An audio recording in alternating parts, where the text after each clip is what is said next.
She thought she was falling in love with a simple taxi driver. But what she didn't know was that he was hiding a truth so powerful, it could shatter her heart and change her life forever. The bustling city of Lagos had always been a jungle of chaos and ambition. Morning horns screamed into the air, Danfo buses swerved like they had no brakes, and the streets buzzed with life, both the glamorous and the grim. But for Amaka Onyura, Lagos was a battlefield, one she had vowed to conquer no matter the cost. A fresh graduate from the University of Nigeria, Nsukka, Amaka had moved to Lagos 3 months ago with big dreams and an even bigger burden. Her mother's health was deteriorating back home in Enugu, and her younger brother needed tuition fees. Her plan was simple: work hard, climb the ladder in the corporate world, and become the breadwinner her family needed. But Lagos, as always, had other plans. It was one of those unusually hot Tuesday afternoons when she stepped out of the dilapidated office building in Acadia. After another humiliating interview, where the panel didn't even pretend to hide their condescension, Amaka stood at the roadside, holding back tears. Her worn-out brown leather folder held 5 rejection letters and a resume she had edited more times than she could count. She waved at a few taxis, but none stopped until a sleek black Toyota Camry pulled up beside her. It was immaculately clean, with soft jazz music playing inside. The man in the driver's seat wore a navy blue polo and dark shades, with a calm presence that didn't match the typical Agbro-style taxi driver she was used to. "Going somewhere, miss?" he asked, his voice deep confident and strangely soothing. "Yaba," she replied. He nodded, unlocking the passenger door. She slid in. "I'm Tund," he said as he began driving. "And you?" "Amaka."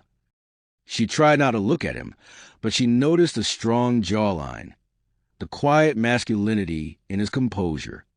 He didn't ask unnecessary questions like other drivers, didn't complain about the traffic, and even offered her a bottle of water from the car's mini cooler. "Rough day?" he finally asked. "You have no idea," she muttered. By the time they got to Yaba, she had found herself telling him more than she had told anyone in weeks. How she had been looking for a job for months, how tired she was, and how she sometimes wondered if Lagos would chew her up and spit her out. He had listened, just listened, and at the end of the ride, he refused her fare. "Why?" she asked, confused. "Consider an investment in your future," he said with a mysterious smile, then drove off before she could protest. That day marked the beginning of something unexpected. Over the next few weeks, they crossed paths again. Sometimes, it seemed like fate was deliberately aligning their routes. Tun became her unofficial driver, sometimes showing up without her even calling. He never flirted or crossed the line. He was respectful, intelligent, and carried himself with an elegance that didn't fit his supposed job. He spoke about books, business, and life with such clarity that Amaka started wondering how a taxi driver could be so polished. One day, she finally asked, "Why are you driving a taxi? You don't seem like someone who should be." He smiled. "Everyone has a story. Maybe someday I'll tell you mine." By the second month, Amaka had stopped caring about what he did for a living. She looked forward to their conversations, their laughter, the ease he brought into her life. When he held her hand for the first time after dropping her off on a rainy evening, it didn't feel wrong, it felt inevitable. But as she stepped into her compound that night, she didn't see the woman watching from a nearby parked car. A woman with red-painted lips, sharp eyes, and secrets of her own. Amaka's heart beat differently these days. There was a lightness in her chest, a strange yet welcome feeling of being seen and understood. Tun had become her calm in the Lagos storm. Their bond grew deeper with each passing day. Rides turned into long conversations, and long conversations turned into gentle moments of silence that said everything words couldn't. But something was beginning to change, subtly, like the gentle rumble before a storm. One evening, as Amaka was stepping out of her friend Ife's mini boutique in Surulere, she saw Tun waiting beside his car. His arms were crossed, a bouquet of red roses in hand. "For you," he said shyly. "Don't ask me why. Just take them." She laughed, covering her face. "You're not serious." "I am, actually." They drove to the beach, and while the city roared behind them, they sat in the sand, talking about dreams. She told him she wanted to start her own fashion business someday. He told her she could do anything. His belief in her was so strong, it almost scared her. That night, as he leaned in and kissed her, gently but deliberately, she felt herself fall completely. Whatever doubts she had about his job or past, they vanished in that moment. But she didn't see the figure parked 2 cars behind. She didn't know the same woman from that rainy evening was still watching. Meanwhile, in a luxury penthouse apartment in Victoria Island, Kemi Adebayo slammed her wine glass against a marble table. "He's doing it again," she whispered. Her assistant, Coco, flinched. "Ma." "Ton," Kemi spat, pacing. "He's found another one. Another stupid girl who thinks she's special." Coco hesitated. "But I thought you said you and Mr. Ton were no longer." "Shut up," Kemi snapped. "Do you know how much I invested in that man? His business, his rise, I was there. And now he thinks he can throw me away like I never mattered." She pulled out her phone and zoomed in on a grainy picture she had taken of Amaka and Ton laughing in the car. "Let's see how long your fairy tale lasts," she said darkly. A few days later, Amaka received a call from an unknown number. "Hello." A woman's voice answered, soft but venomous. "You should be careful who you give your heart to. Amaka. Some men wear masks so well you won't know they're lying until they've ruined you." "Who is this?" The line went dead. Amaka stared at the phone, her skin suddenly cold. She tried to call Ton, but he didn't pick up. For the next 3 days, he was unreachable. No calls, no messages. It was as if he had disappeared. Worried, she took a bold step. She went to the address he had once mentioned in passing, a quiet estate in Lekki Phase 1.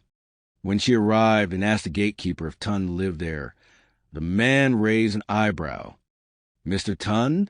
Oga Ton? He's the owner of the estate," the man said casually. "But he day traveled this week. You know no say Nime be the MD of Prime Cab." Amaka's throat went dry. "Prime Cab," she whispered. The man nodded. "The ride company." She stumbled back to the roadside, her mind spinning. Ton wasn't just a taxi driver. He owned the company. And now, the question burned in her chest. Why did he lie?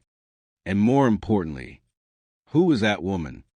Amaka sat on a bench outside the estate, the early evening breeze brushing against her skin.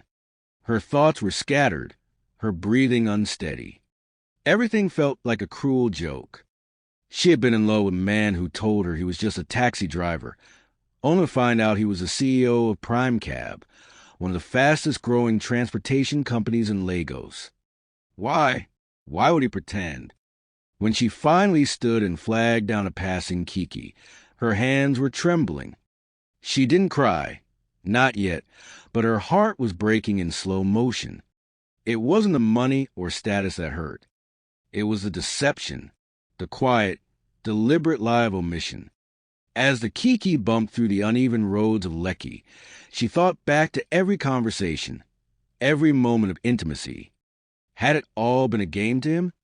When she got home, she turned off the lights and curled into herself on the bed, staring at the ceiling. Her phone buzzed. It was a message. "Ton, I can explain. Please, just give me a chance. Let's talk." Amaka ignored it. Another message came. "Ton, I never lied to hurt you. I need to be sure you love me for who I am, not what I own." She tossed the phone aside, her chest tightening. The next morning, she woke to a knock on her door. Reluctantly, she opened it and froze. Ton stood there, dressed in a black shirt and jeans, Looking more like the CEO he truly was than the humble taxi driver she thought she knew. In his hand was a single sunflower, her favorite. "I didn't come to defend myself," he said softly. "I just came to tell you the truth." Amaka stepped aside silently. They sat across from each other in her small sitting room. Tun looked down before beginning. "I didn't grow up rich. My mother was a roadside acra seller in Mushin. My father died when I was 6. I worked my way through university, got a tech job, and saved up every naira. I built Prime Cab with 2 friends. Today, yes, I have money, but I know what it means to be invisible, to be overlooked, to be used." He paused, his voice faltering. "Every woman I met saw the suits, the cars, the connections. I wanted someone who saw me, who would love me without the filters. That's why I drove that day. That's why I kept driving." Amaka's eyes were wet, but her jaw was tight. "But don't you see how manipulative that was? You made me feel like I could trust you, like you were honest. And all this time, you were testing me like a lab rat." "No," he said, standing. "I wasn't testing you. I was protecting myself."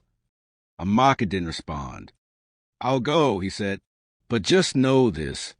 Every moment with you was real. Every word, every touch, every smile." As he walked to the door, he turned once more. "And if you never want to see me again, I'll understand. But I'll never stop loving you."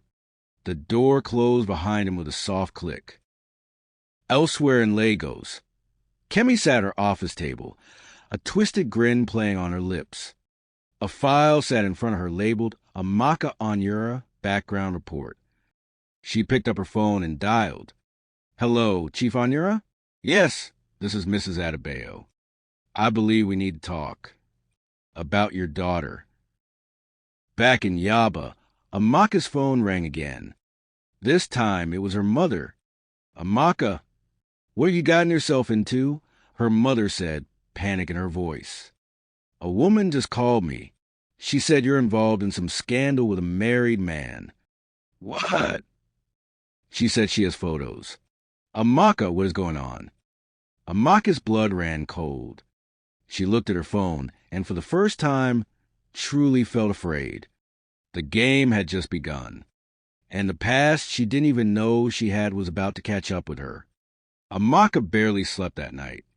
Her mind was a battlefield of emotions, betrayal, confusion, love, and now, fear. Kemi's threat had crossed a line. Reaching out to her family was no longer just petty jealousy. It was war. She tried calling her mother back, but the line kept cutting. When she finally got through, Mama sounded shaken. "Amaka, this woman, this Kemi, she knows things.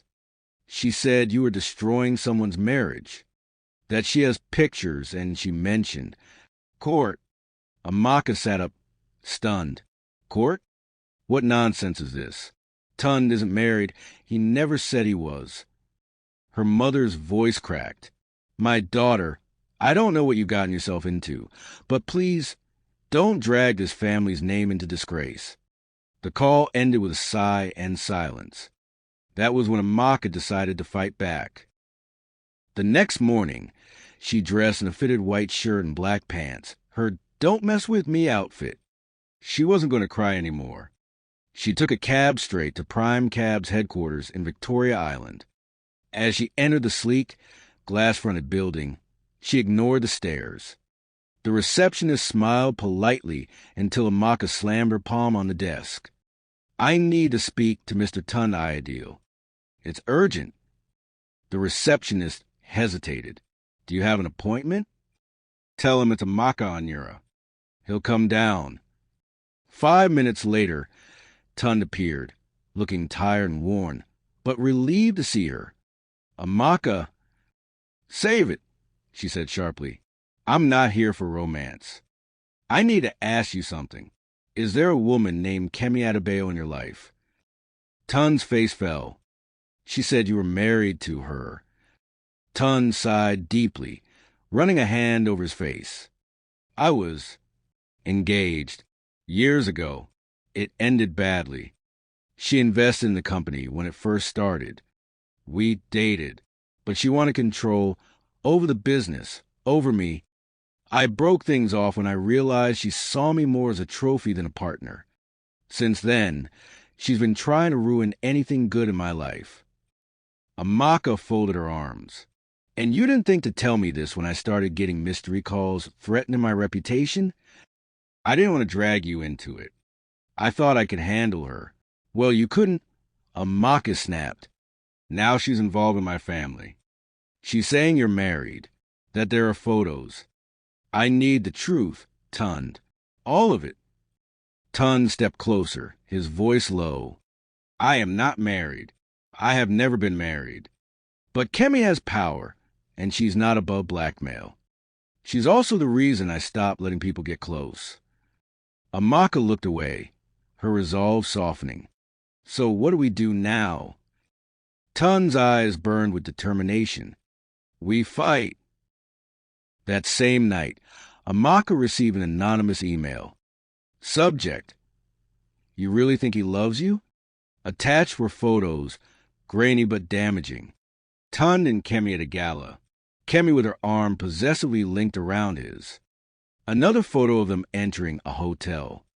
Below it, men lie, CEOs lie better. Amaka's heart sank. She forwarded the email to Tund without comment. 5 minutes later, her phone rang. It's not what it looks like, Tund said immediately. That hotel image? It's from a business trip. We were still partners back then. She booked the rooms separately, and I even have the receipts. She's playing a dangerous game. I can prove it. But what does she want? Amaka whispered. She wants to ruin me, he said darkly. And now she wants to use you to do it. Meanwhile, in her penthouse, Kemi lit a cigar and smiled as she watched a video clip on her laptop. It was footage from a hidden camera in a restaurant. Tund and Amaka sitting together, laughing, her hand on his. Let's see how your darling Amaka survives the next scandal, she muttered. Every queen needs a crown. And I'll be damned if some ex-waitress from Enugu takes mine. She clicked on another file, labeled Operation Public Shame. And with a single press of a button, everything began to unravel. It began with a whisper. The next morning, Amaka's inbox exploded. Hundreds of emails, blog alerts, and messages flooded in. Some from strangers, others from old classmates, even former job interviewers. The story had been published. A gossip blog with a massive following in Nigeria posted an exclusive titled, CEO's Dirty Secret. Prime cab boss dating struggling job seeker while hiding fiancé in UK. Below it were heavily edited photos of Tund and Kemi, complete with timelines twisted to make it seem like he was cheating, with Amaka as the homewrecker. Screenshots of chats she never had.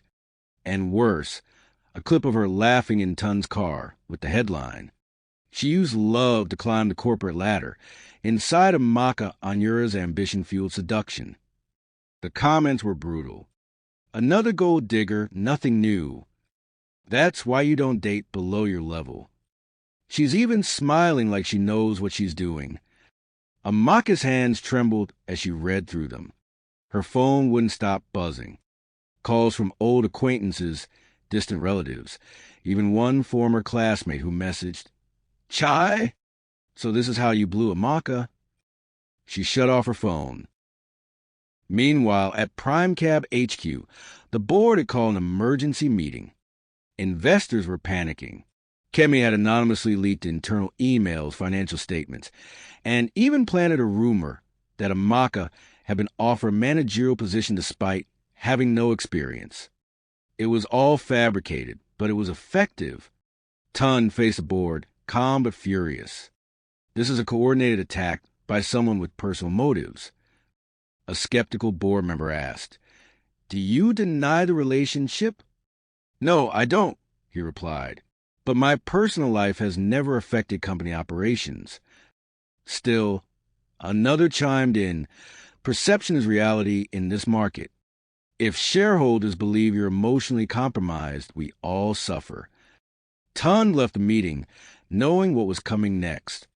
Damage control. That night, Amaka met him in a quiet restaurant in Ikoyi, away from eyes and cameras. She wore a scarf and glasses, still shaking from everything. "I can't go outside without someone taking a picture of me," she whispered. "I know. My mother called again. My pastor called. People are saying I slept my way into power." Tund reached for her hand, but she pulled back. "This is too much, Tund. I didn't sign up for this war." He looked into her eyes. "You didn't, but I did, and now it's my turn to end it." She stared at him, confused. "What are you planning?" Tund leaned in, voice low and sharp. "Kemi thinks she's playing chess, but she's about to find out. She's the one who's been played all along." That same week, Tund held a press conference. Journalists gathered, expecting denials and damage control. But what they got instead was an earthquake. He walked to the podium, calm, composed, and devastatingly clear. "For weeks now, a campaign of defamation has been launched against me and a woman I care deeply about. Today, I'm exposing the truth." He displayed emails Kemi had sent threatening him, audio recordings of her bribes to journalists, video footage of her entering prime cab systems without authorization, and, most damning of all, a signed confession from a former employee stating he was paid by Mrs. Kemi Adebayo to alter internal documents. The room erupted. By evening, Kemi's name trended, for the wrong reasons. Hashtag Kemi Exposed filled social media feeds. She tried to fight back, but the evidence was overwhelming. Even her allies distanced themselves. The business community turned cold. Within 48 hours, multiple lawsuits were filed against her. And just like that, the Queen's crown cracked. But for Amaka, the damage was already done. Her name had been dragged through the mud. Her dignity stripped online. So when Tund visited her days later, bringing flowers and an apology, she didn't smile. "I don't know if I can go back to how things were," she said, her voice hollow. "I understand," he replied, "but I'll wait." "I need to find myself again," she whispered. "Not as the girl who dated the CO, not as a trending name, but as a Makanyura." Tund nodded. "Then I'll be here whenever you're ready." And with a final, painful smile, she closed the door. 3 months passed. Lagos moved on quickly, as it always did. One scandal replaced another. Celebrities trended and vanished. The buzz around Amaka and Tund died slowly, replaced by newer gossip, political chaos, and celebrity weddings. But for Amaka, those months were anything but ordinary. She had disappeared from the public eye, taken refuge in a quiet part of Abuja where no one recognized her name or face. She got a small job at a local fashion studio, working behind the scenes and learning everything she could. She needed to feel useful again, to build something for herself from scratch. Every evening, she would sit by the window of her small apartment and journal. About pain, about growth, about love. Not once did Tund call or text during those 3 months. Not because he didn't want to, but because he respected her silence. In Lagos, Tund rebuilt the company's image. He cut ties with anyone associated with Kemi and introduced new policies that protected employees and clients from corporate abuse. His public image had recovered, but personally, he still carried a quiet ache. At night, he would sometimes stare at Amaka's favorite sunflower sitting in a vase on his desk. Wilted now, but never thrown away. One morning, he received an email. Subject, ready now. It was from Amaka. When she returned to Lagos, the city looked different. Or maybe she had. She was stronger now. Her eyes held a quiet power. She had started a blog, Wounds to Wings, where she told stories of women who rebuilt their lives after scandal, trauma, or heartbreak. It had gone viral in weeks. She was no longer the girl in the back of a taxi, searching for direction. She was a Maka Onura, and she had finally found her voice. They met again at the same beach where Tund had once given her sunflowers and dreams. He was already waiting when she arrived, hands in his pockets, heart pounding. She walked up slowly, calmly, and said nothing at first. She simply looked at him, then down at the waves crashing in the distance. "I used to think love was magic," she said quietly. "But it's not. It's a choice. A painful, brave, terrifying choice." He nodded. "And would you still choose me?" She turned to face him, her eyes soft but unflinching. "I'm choosing us." But this time with open eyes and no secrets. Tun stepped closer, slowly, respectfully. And when their hands met, it wasn't like a spark. It wasn't like lightning. It was like home. 6 months later, a Maka launched her fashion line, Onura Lagos, with Prime Cab as a corporate sponsor. Kemi fled the country, her reputation shattered. And one bright morning, a Maka stepped into a familiar black Toyota Camry parked outside her boutique. Tund was in the driver's seat, grinning. "Where to, madam?" She laughed. "Anywhere, so long as it's with you."